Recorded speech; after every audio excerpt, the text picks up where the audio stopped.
How to change indicator colors in TradingView. In this video, I'm going to show you how you can customize the colors. First of all, open the application.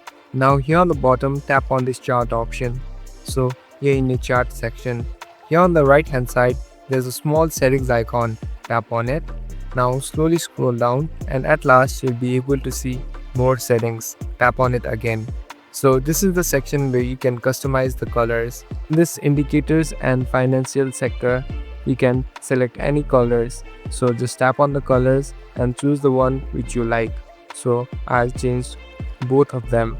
And now here on the bottom, just tap on OK. So if you go back, the indicator colors has been completely changed. Now if you zoom in, the color which I have kept is showing now. Thank you for watching this video. I hope this video will help you.